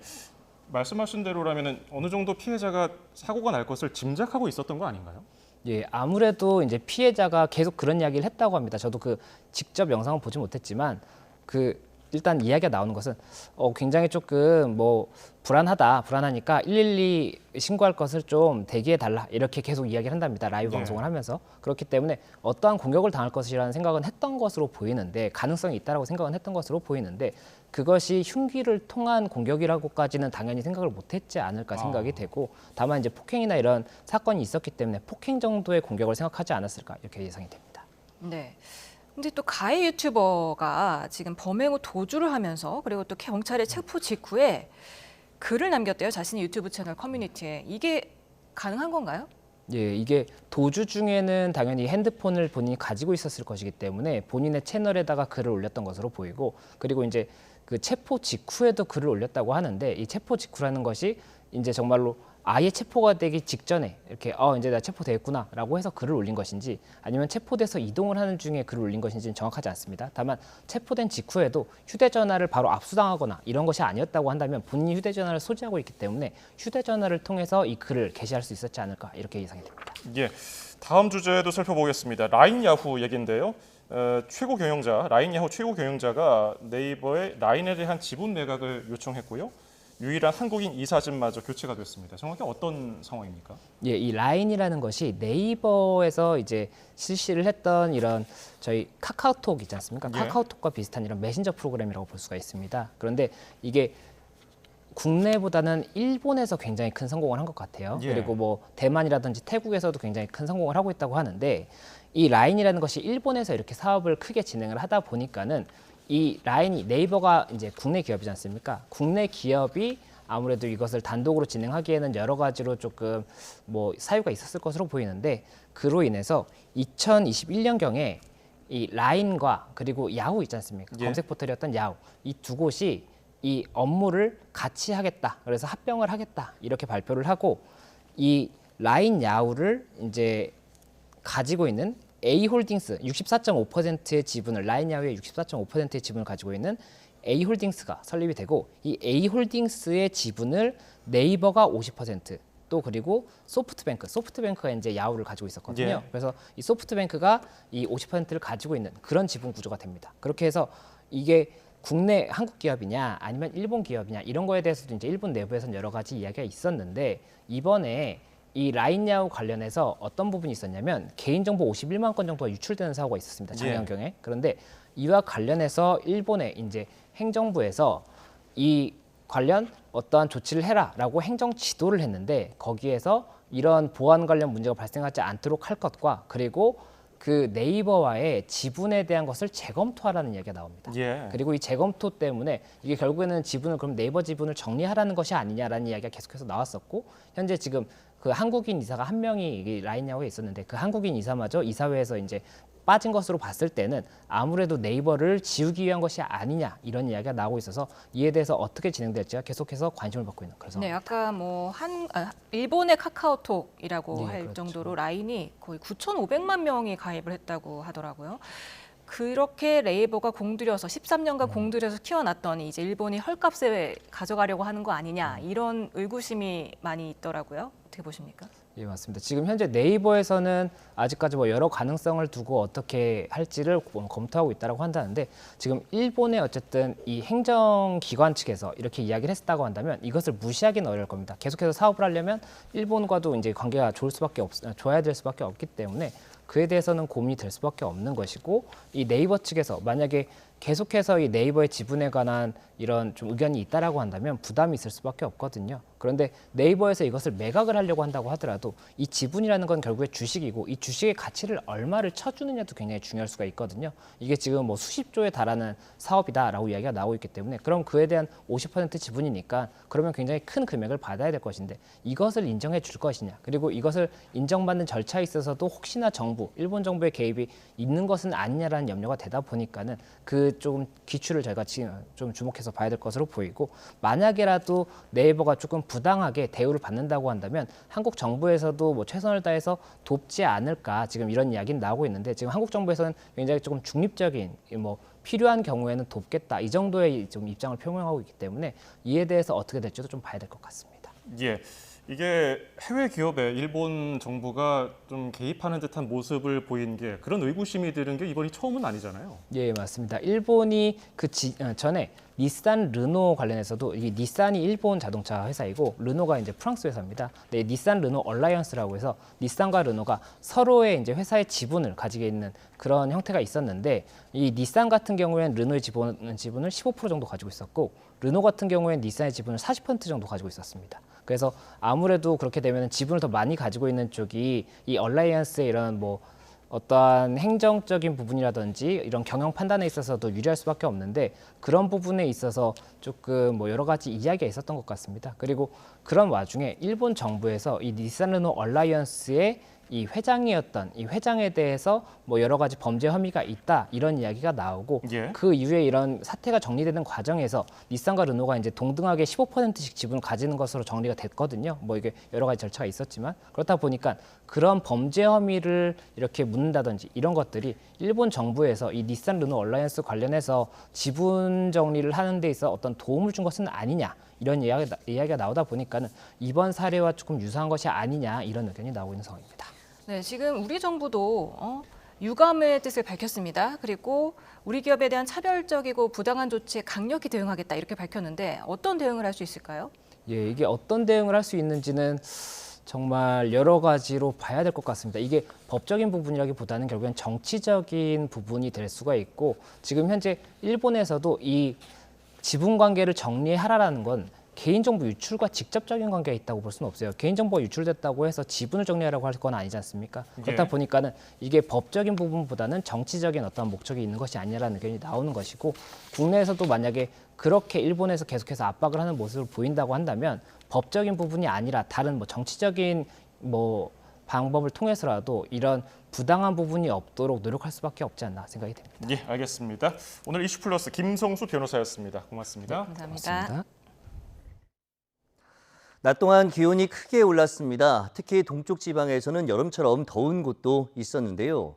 금요일 저녁이라 많은 분들이 바깥 활동하실 텐데 해가 지고 나면 기온이 빠르게 떨어지면서 상대적으로 꽤 서늘하게 느껴지겠습니다. 그래도 하늘은 맑기 때문에 보온에만 신경 쓰신다면 바깥 활동하기 좋겠습니다. 주말인 내일은 전국에 비가 내립니다. 오전에 경기 북부를 시작으로 오후부터 밤 사이에는 전국으로 비가 확대될 것으로 보이고요. 제주 산간에는 120mm 이상, 남해안에는 80mm 이상의 많은 비가 내리겠습니다. 여기에 돌풍과 벼락도 동반될 것으로 보이는 만큼 각별히 주의해 주시기 바랍니다. 반면 중부지방에는 5에서 40mm로 비의 양이 많지 않겠습니다. 비는 모레 새벽에 북서쪽 지역부터 점차 그치겠고 비가 내려도 주말 내내 예년과 비슷한 수준을 보이며 많이 쌀쌀해지지 않을 전망입니다. 날씨 정보였습니다.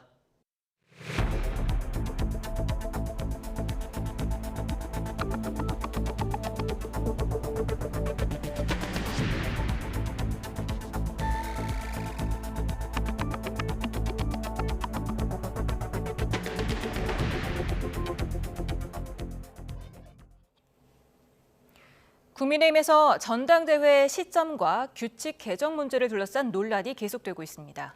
황우여 비상대책위원장은 당대표 선출 시기를 정할 권한은 지도부에 있다고 못 박았지만 당권 주자들의 물밑 신경전은 여전한 분위기입니다. 강민경 기자입니다. 8월 전당대회론에 대한 반발 등 당대표 선출 시점을 둘러싼 논란이 식지 않자 황우여 비상대책위원장은 다시 한번 진화에 나섰습니다. 전당대회 결정 권한은 현 지도부, 즉 자신에게 있다는 점을 강조한 겁니다. 당원 당규에 따르면은 40일이라는 부분만 특정이 돼 있지 언제부터 시작해야 된다라는 것은 그건 이제 지도부에 맡겨져 있는 거거든요. 당대표 행세하지 말라는 홍준표 대구시장의 비판은 수용한다는 취지로 언급하며 확전을 자제했습니다. 계속 지속적으로 얘기를 하시는데 저는 그 두 말씀을 다 저의 힘이 된다고 봐요. 저의 에너지로 사용하겠습니다. 일부 당권 주자들은 최대한 빨리 전당대회를 치르자고 목소리를 높이고 있습니다. 당을 빨리 수습을 해서 민심과 가까운 지도부를 빨리 구성하는 데 공정한 관리를 한다. 그거 아니겠습니까? 저는 거기에 충실하면 좋겠습니다. 알겠습니다. 전당대회가 늦어지면 총선 패배 책임론이 희석되며 한동훈 전 위원장의 복귀에 힘이 실린다는 분석에 한 전 위원장을 향한 견제도 계속되고 있습니다. 홍준표 대구시장은 한 전 위원장이 검사 시절 국정농단 사건 수사의 책임자였다는 점을 부각하며 연일 날선 비판을 쏟아내고 있습니다. 나경원 당선인은 한 전 위원장이 출마하면 자신도 출마할 거란 일각의 주장을 반박하며 자신 정치 행보와는 무관하다고 선을 그었습니다. 당대표가 대선에 도전하지 못하도록 한 당원상 당권, 대권 분리 규정을 두고도 찬반 여론이 팽팽합니다. 당권을 대권의 발판으로 삼을 수도 있다고 보는 쪽에서는 당원 개정에 힘을 싣지만 당대표는 자기가 하는 대선을 주도하지 않아야 한다는 당원 취지에 찬성한다는 시각도 만만치 않습니다. 당권, 대권 주자들이 전당대회를 고리로 룰 신경전을 벌이는 양상입니다. 당원 100% 투표인 전당대회 규칙 개정 여부를 놓고도 갈등이 이어지고 있어 황우여 비대위의 고심은 그만큼 깊어질 걸로 보입니다. YTN 강민경입니다. 더불어민주당 이재명 대표는 휴가 중 지지자들에게 내부 갈등 때문에 힘을 빼지 말자는 메시지를 남겼습니다. 22대 국회 개원을 앞두고 부쩍 단일 대우를 강조하는 모습인데 총선 이후 당내 리더십을 더 강화하려는 행보로 해석됩니다. 나혜인 기자입니다. 이번 치료차 휴가를 낸 이재명 대표가 1년 반 만에 온라인 팬카페에 글을 올렸습니다. 지지자들의 헌신 덕에 총선에서 이겼지만 앞으로 더 큰 산을 넘어야 한다며 내부 갈등과 대립 때문에 힘을 빼지 말자고 당부했습니다. 같은 정당 구성원으로서 당론 입법의 중요성을 역설했던 당선인 총회에 이어 또 한 번 단일 대우를 강조한 겁니다. 당론으로 어렵게 정한 어떤 법안들도 개인적인 이유로 반대해서 그건 정말로 옳지 않다. 이 대표의 단합 메시지는 다가올 22대 국회에서 입법 동력을 떨어뜨리지 않겠다는 뜻으로 읽힙니다. 민주당이 지향하는 가치가 무엇인지 또 어떤 정책을 펴려고 하는지를 분명하게 제시하고 그 성과가 당으로 귀결될 수 있도록 8월 전당대회를 앞두고 대표 연임론이 흘러나오는 상황에 비춰보면 당 장악력을 더 공고히 다지려는 게 아니냐는 해석도 나옵니다. 작년 이미 체포동의안부터 시작해서 또 단식 그리고 피습 그리고 총선까지 정말 숨가쁘게 달려오셨습니다. 강성 친명 박찬대 원내대표가 실거주용 1주택 보유자의 종합부동산세 폐지 검토 필요성을 시사한 것도 묘한 파장을 낳고 있습니다. 박 원내대표는 개인적 소견이 포함됐고 이견이 있을 수 있다며 확대 해석을 경계했지만 종부세와 관련된 국민들의 요구사항들이 많이 있어서 민주당이 그 부분과 관련된 검토는 필요하다라고 하는 이야기죠. 당 안팎에선 대권을 바라보는 이 대표가 부동산 정책에 민감한 부동층 표심을 고려해 일찌감치 문재인 정부와 차별화에 나섰다는 얘기까지 나왔습니다. 아직 설만무성한 이재명 대표의 연임 여부도 결국 대권 행보에 미칠 유불리 계산과 맞물려 있는 게 아니냐는 의심스러운 눈길도 많습니다. YTN 나인입니다. 국민의힘 황우여 비상대책위원장은 윤석열 대통령이 야당이 요구하는 최상병 특검과 김건희 여사 특검에 거부권 행사를 결심한 듯하다고 분석했습니다. 황 위원장은 오늘 CBS 라디오에서 거부권 행사 결심 여부를 묻는 말에 그런 것 같다고 말했습니다. 이어 일반 수사를 통해 미진한 점을 잡아서 특검하는 게 낫지 처음부터 다 특검해서 한다는 건 중복적이고 비효율적이라고 지적했습니다. 더불어민주당 박찬대 원내대표는 윤석열 대통령에게는 이제 마지막 기회가 남았다며 최상병 특검법을 전면 수용해 민심을 받아들이겠다는 의사를 보여달라고 요구했습니다. 박 원내대표는 최고위원회의에서 최상병 특검을 거부하는 것이야말로 나쁜 정치고 마지막 기회마저 스스로 걷어찬다면 민심의 철퇴를 맞을 거라며 이같이 말했습니다. 서울 강남역 근처 건물 옥상에서 여자친구를 살해한 20대 의대생에 대해 경찰이 프로파일러 조사를 진행했습니다. 투신 시도로 옮겨진 파출소에서도 일절 말을 하지 않았을 만큼 수사에 비협조적이었던 태도도 드러나고 있습니다. 우종훈 기자의 보도입니다. 경찰은 살인 혐의로 구속된 20대 의대생 A씨를 상대로 범죄 심리 분석을 진행했습니다. 서울경찰청 과학수사대 소속 프로파일러는 3시간 동안 범행 동기와 심리 상태를 분석했습니다.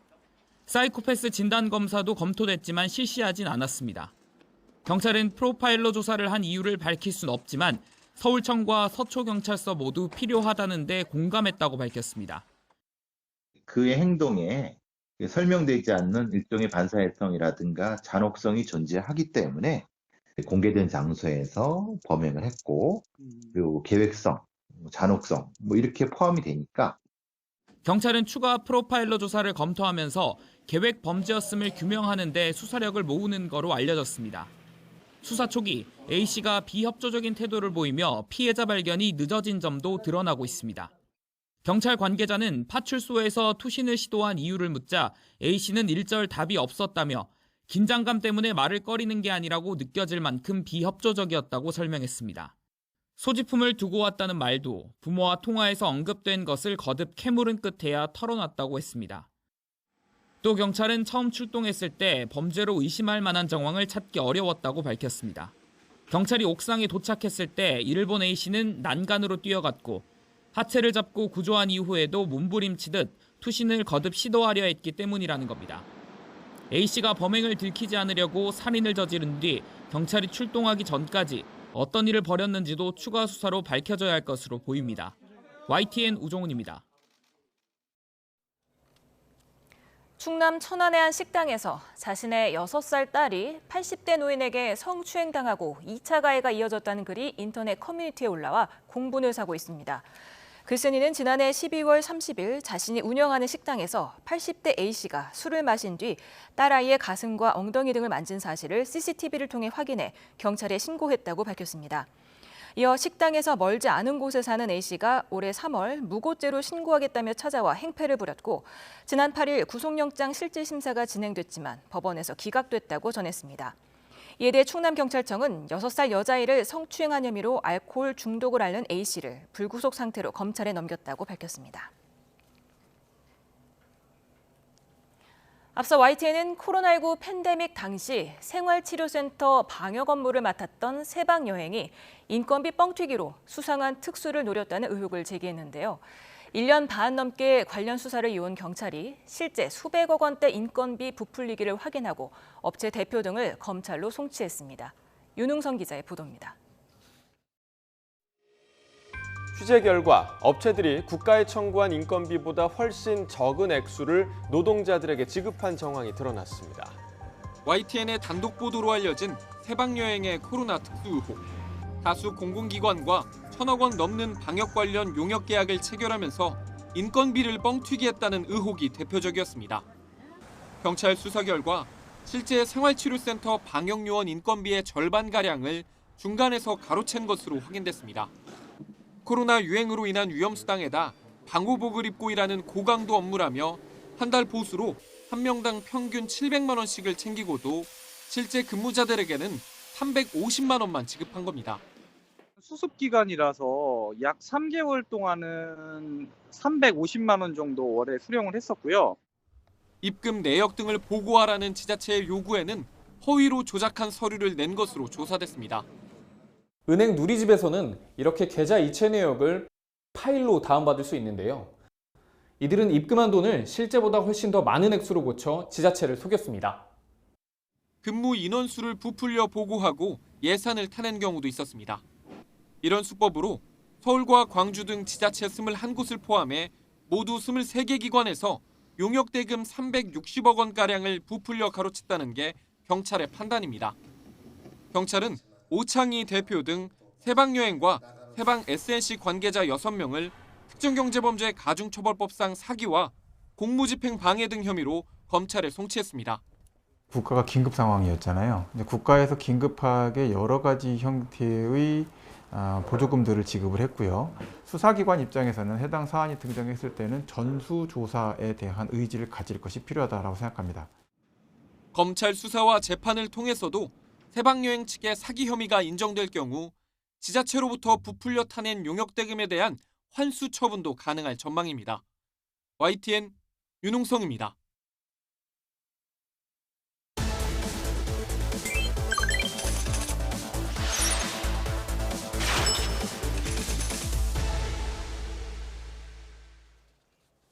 경제픽 시작합니다. 지난 어린이날 연휴에 이어서 이번 주말에 또 비 소식이 있습니다. 나들이 하기 좋은 계절에 주말마다 반복되는 비가 반갑지 않은 분들 많을 겁니다. 자, 실제로 봄철 주말마다 비가 얼마나 내렸을까요? 지난 3년간 3월부터 5월까지 주말에 몇 번이나 비가 왔는지 비교를 해봤습니다. 2022년에는 주말과 휴일 26일 중에 9일 동안 비가 내렸습니다. 자, 그리고 지난해에는 10일, 올해는 아직 5월 초지만 벌써 8일이나 비가 내렸습니다. 자, 벌써 올여름 장마가 걱정되시죠? 이번 장마는 예년과 비슷하게 6월 하순에 시작하겠지만 강수량은 더 많을 것으로 전망됩니다. 올봄 중국 남부를 강타해서 이례적인 홍수를 낸 구름대가 서서히 우리나라를 향해 움직이고 있어서 이 세력이 커질지도 관심입니다. 또 요즘에는 하도 물가가 오르다 보니까 날이 굳으면 농산물 값이 걱정입니다. 기온보다 강수량이 물가에 미치는 영향이 더 크다는 한국개발연구원 분석이 나왔습니다. 이승은 기자입니다. 20%에 이르는 신선식품 물가 상승률에 소비자 물가가 3%대 안팎의 상승률을 보이고 있습니다. 하지만 물가의 기조적 흐름을 보여주는 근원 물가는 2.3%까지 내려왔습니다. 농산물과 에너지 가격이 산출에서 제외되기 때문입니다. 이코노미스트지도 낮은 근원 물가 등을 근거로 한국은 고물가 지속 가능성이 크게 낮다고 평가하였습니다. 다락같이 오른 농산물 물가가 근원 물가도 끌어올리지 않나 하는 우려가 들지만 그렇지 않다는 것이 거듭 확인됐습니다. 한국개발연구원 KDI가 지난 20년간 날씨가 물가에 미치는 영향을 분석했습니다. 기온보다 강수량 변화가 소비자 물가에 영향을 미쳤고 특히 여름철 폭우나 가뭄이 물가에 미치는 영향이 컸습니다. 하지만 일시적 영향에 그쳤고 중기적 근원 물가에 미치는 영향은 거의 없었습니다. 따라서 신선식품 가격 변동에 통화 정책을 통해서 대응할 필요는 좀 바람직하지 않은 방향이라고 생각이 됩니다. 안정적인 공급을 유도할 수 있는 그런 구조적 방안을 통해서 이를 해결할 필요가 있다고 생각이 됩니다. 전문가들은 수입 물량을 늘리는 건 단기적 처방에 그쳐야 하고 유통구조 개선과 품종 개량, 기술 혁신으로 식량 자급도를 높이고 물가에도 대응해야 한다고 조언합니다. 우리가 가지고 있는 강점, ICT 기술을 접목해서 품질이 좋은 이제 식자재를 압축해서 좀 생산해서 가격 경쟁력이 아닌 품질 경쟁력을 갖고 이제 세계 무대에 나서야 합니다. 점점 잦아지는 이상 기후는 서민들의 체감 물가와 지표 물가와의 괴리를 키워 소비 위축과 내수 경기 침체를 부를 수 있기 때문입니다. YTN 이승은입니다. 요즘에 장 보러 가면은 너무 오른 장바구니 물가에 탄식부터 나온다는 분들 많습니다. 정부는 지난 2월에서 3월 눈 비가 잦았던 데다가 재배 면적도 줄면서 지난달 주요 채소 가격이 급등했다고 밝혔습니다. 양배추 도매 가격은 1년 전보다 2배가 뛰었고요. 작황이 부진했던 당근 가격은 1년 만에 25%, 대파도 18% 가까이 올랐습니다. 자, 마른 김 도매 가격은 1년 만에 80%나 뛰면서 100장당 월 평균 10,000원을 처음으로 넘어섰는데 올해 말까지 이런 수준이 유지될 거라는 전망이 나옵니다. 자, 이렇게 고공행진이 계속되자 정부는 최근 배추와 양배추, 마른 김 등 농수산물 7가지에 대해서 오늘부터 무관세를 적용해 수입을 늘리기로 했습니다. 또 배추 110톤, 무 80톤을 매일 방출하기로 했습니다. 오인석 기자입니다. 윤 대통령은 취임 2주년 기자회견에서 물가 안정을 가장 중요한 경제 지표로 강조했습니다. 모든 수단을 강구해서 장바구니 물가와 이 외식 물가를 잡는데 정부의 역량을 총동원하겠습니다. 정부가 장바구니 물가 안정을 위해 오늘부터 배추와 당근, 김 등 농수산물 7종에 대해 할당 관세를 신규 적용하기로 했습니다.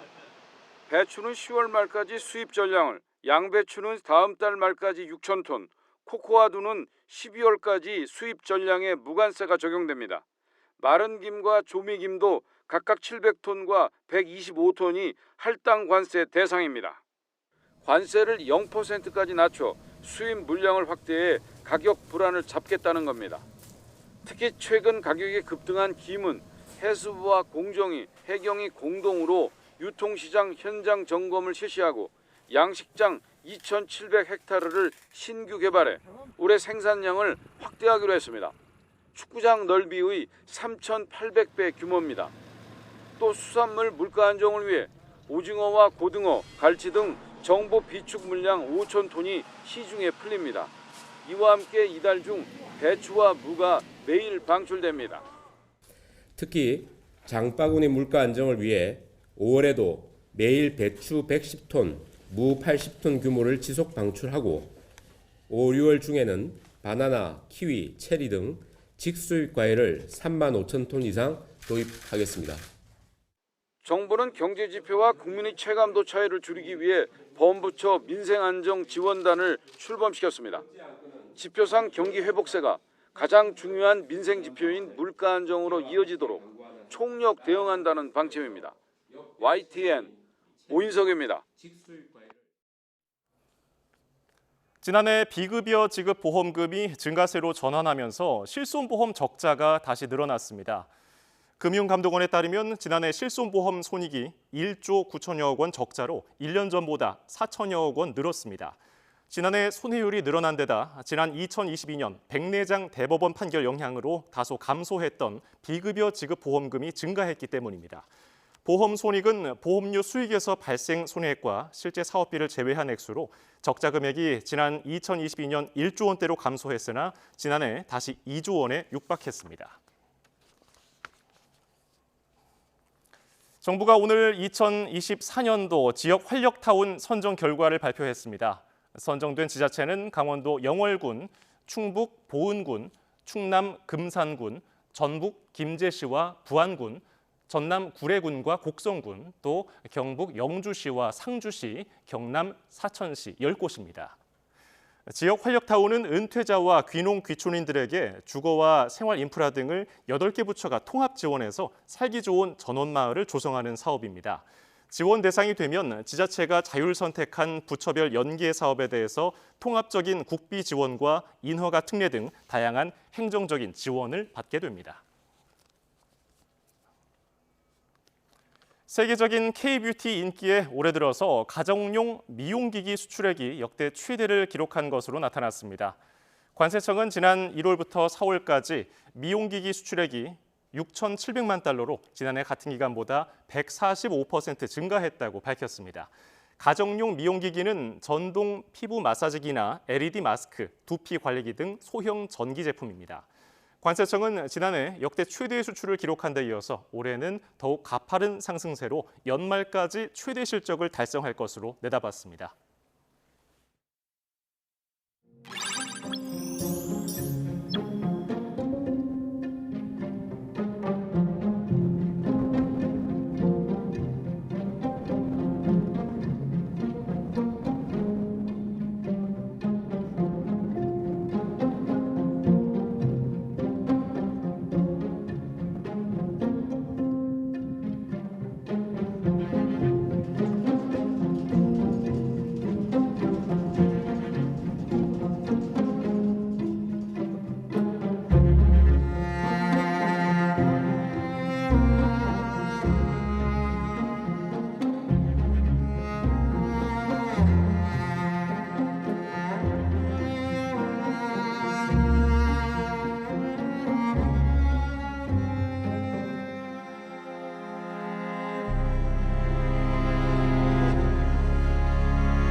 일부 의과대학 교수들이 의대 증원에 반발하며 오늘 하루 집단 휴진에 들어갔지만 현장에서 큰 차질은 없었던 것으로 전해졌습니다.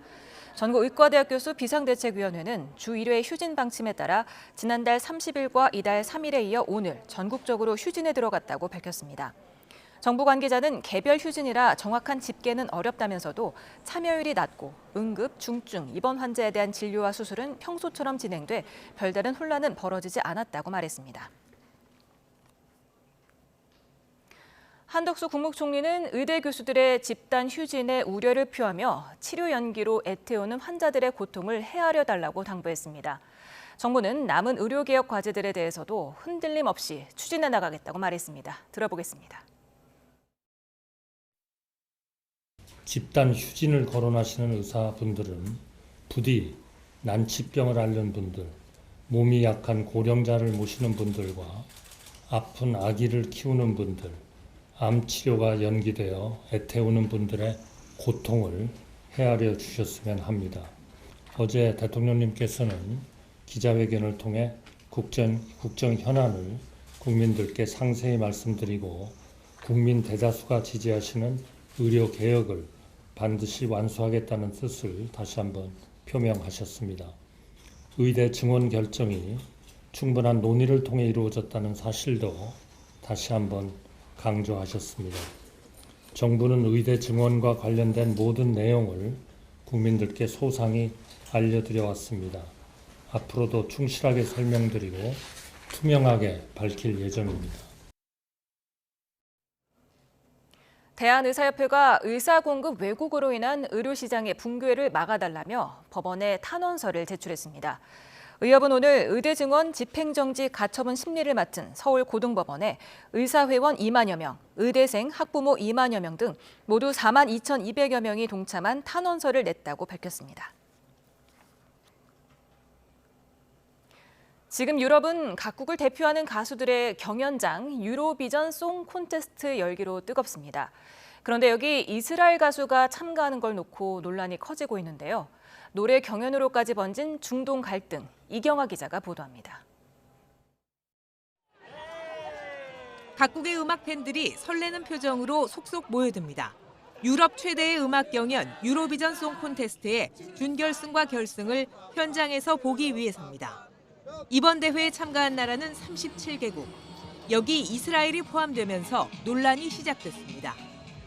가자 지구의 인도적 위기를 부른 이스라엘은 참가 자격이 없다는 비판이 커지고 있는 겁니다.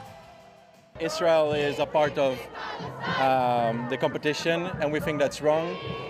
They should not be a part of it, as Russia is not a part of it. 또 다른 팬들은 이스라엘 가수에게는 잘못이 없다며 반박합니다. Eden Golan, she has amazing voice, and that should be in the competition. And when they're saying terrible things even about her, I should be here. 이번 경연을 보러 오는 사람은 약 10만 명에 이를 것으로 추산됩니다. 전 세계의 이목이 집중된 현장 주변에서는 팔레스타인을 지지하는 대규모 집회와 친이스라엘 집회가 이어지고 있습니다. 시위대의 충돌 가능성도 있어 현지 경찰은 비상입니다. At this point, there's nothing that points to the demonstration being violent. Of course, there might be people at the demonstration who tries to take advantage of it, but if that's the case, we'll be prepared for it. 민간인이 밀집한 가자지구 라파에 대해 지상전을 예고한 이스라엘. 중동 위기가 부른 긴장감은 음악 축제에까지 그림자를 들이고 있습니다. YTN 이경아입니다. 김정은 북한 국무위원장이 지난 7일 사망한 김기남 전 노동당 선전 담당 비서의 발인식과 연결식에 참석하고 장지까지 동행했다고 조선중앙통신이 보도했습니다. 통신은 김 위원장이 직접 국가장의위원회 위원장을 맡아 국장을 지휘하며 발인식에 이어 연결식에도 참석해 고인의 관위에 흙을 얹었다고 전했습니다. 김기남 전 비서는 북한의 3대 세습 정당성을 선전하고 무상화에 앞장서면서 나치 독일의 선전 장관이었던 요제프 괴벨스에 비견되기도 했습니다. 오는 15일 부처님 오신 날을 앞두고 이번 주말 서울 도심에서 대규모 연등회 행사가 열립니다. 내일 저녁 7시부터 9시 반까지 흥인지물에서 시작한 연등 행렬은 종각을 지나 조계사로 이어집니다. 유네스코 세계 무형 문화유산이기도 한 연등회에는 70여 개 단체 15,000명이 참석합니다. 내일 오후부터 비가 올 것으로 보이지만 날씨와 상관없이 행사는 예정대로 진행됩니다. 이에 대해서 서울경찰청은 내일 낮 1시부터 모레 새벽 3시까지 흥인지문부터 종각 구간에서 연등 행렬 준비와 시설 복원 작업을 위해 차량 운행을 제한합니다. 또 연등 행렬이 시작되는 동국대 입구부터 흥인지문 구간에 대해서도 내일 오후 6시부터 2시간 반 동안 세종대로 사거리부터 종각과 안국동 사거리 구간은 자정까지 교통을 통제합니다. 이번 주말이 동학 농민혁명이 일어난 지 딱 130년이 되는 날인데요. 이를 기념해서 아시아와 유럽 등 5개 나라 세계 혁명도시 대표들이 동학의 발상지인 전북 정읍에서 만났습니다. 김민성 기자입니다. 인종도 성별도 다른 다양한 사람들이 동상으로 재현된 동학 농민군 행렬에 합류했습니다. 세계사에 기록된 혁명들을 연구하는 학자와 단체장 등 각국 대표단입니다. 뿌리는 다르지만 낭독문을 읽으며 사람이 하늘이라는 동학의 정신을 공유합니다. 도시를 달리하고 있지만 다시 사람이 하나 되는 세상. 개혁과 투쟁이라는 가치 아래 모인 세계혁명도시 연대회의는 벌써 3년째 열리고 있습니다. 올해 콘퍼런스 주제는 혁명과 평화입니다. 정의와 평등, 제국주의와의 투쟁에서 비롯한 근대 전환기의 농민혁명. 그 유지를 받들어 불평등과 전쟁 위기 등 현실 과제를 해소하자는 공감대를 형성했습니다. Both municipalities have stories about people who sacrificed their lives, and so it's really, really important that we keep sharing these stories, in particular in the world that we live in today.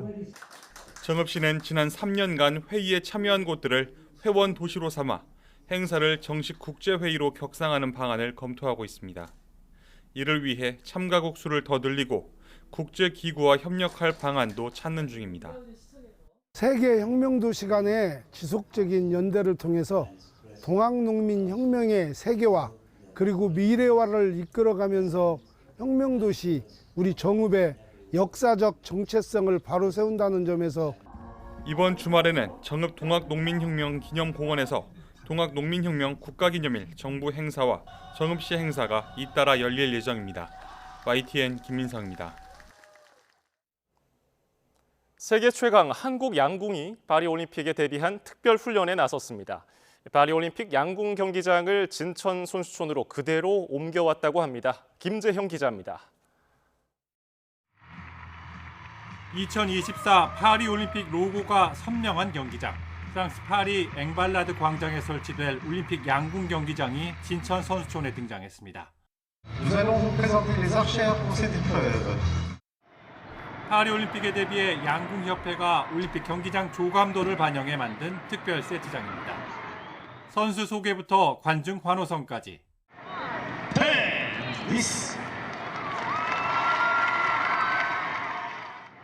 경기 중 경험할 수 있는 다양한 요소들을 꼼꼼하게 반영했습니다.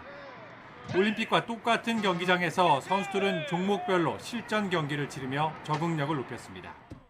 다 이제 모든 선수들이 대충 하진 않고 모두 다 한마음 한뜻으로 열심히 하는 것 같고 그에 대한 도움을 많이 받고 특히 올림픽 경험이 없는 선수들에겐 큰 무대 울렁증을 극복할 좋은 기회가 됐습니다.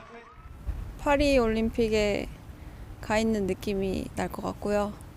시합장 분위기를 느낄 수 있어서 더 좋은 것 같습니다. 앞서 양궁 대표팀은 3년 전 도쿄 대회에서도 같은 방식의 적응 훈련으로 금메달 4개를 입었습니다. 이번 대회에선 남녀 단체전과 개인전, 혼성 등 5개 전 종목 석권에 도전합니다. 아니 대한체육회에서 금메달 5개에서 6개 얘기하는데 양궁에서 지금 5개 따겠다고 해요. 이거 어떻게 생각하세요? 그러니까요. 전 목표가 6개인 줄 몰랐습니다. 일단 최선을 다해볼 생각이에요. 철저한 준비와 끝없는 변화로 세계 최고 자리를 지켜온 양궁 대표팀은 이달 말 열리는 월드컵 2차 대회에서 실전 감각을 끌어올릴 계획입니다. YTN 김재훈입니다.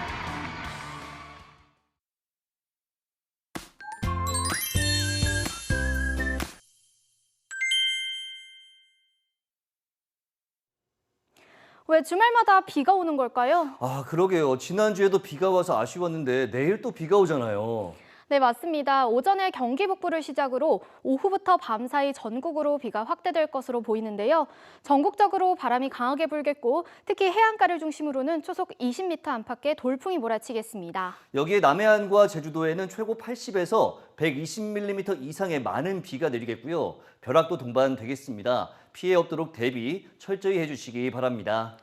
네, 그리고 흐리고 비가 내리면 우울함을 느끼는 분들이 있잖아요. 맞아요. 저도 약간 그런 것 같은데 이게 행복 호르몬으로 불리는 세로토닌의 분비가 줄어들기 때문이라고 하더라고요. 네, 맞습니다. 그런데 이럴 때 억지로 웃기만 해도 세로토닌 생성에 도움이 된다고 합니다. 그냥 웃어요? 이렇게 웃으면 되나요? 네, 그렇게 소리내서 웃는 것도 좋은데요. 저처럼 이렇게 입꼬리를 올리고 10초만 있어도 충분히 도움이 된다고 합니다. 10초요? 생각보다 간단하네요. 네, 맞습니다. 굉장히 간단하지만 노화 예방과 질병 완화 효과도 함께 볼 수 있다고 하니까요. 틈틈이 활짝 웃어주시기 바랍니다. 비는 모레 새벽에 북서쪽 지역부터 점차 그치겠고요. 비가 내려도 날이 많이 쌀쌀해지지는 않겠습니다. 네, 주말 내내 예년과 비슷하거나 조금 높은 수준을 유지할 전망입니다. 지금까지 날씨의 원이다. 김수현이었습니다. 오늘 저희가 준비한 뉴스 플러스는 여기까지입니다. 잠시 뒤에는 뉴스퀘어 저녁 8시 뉴스가 방송됩니다. 고맙습니다.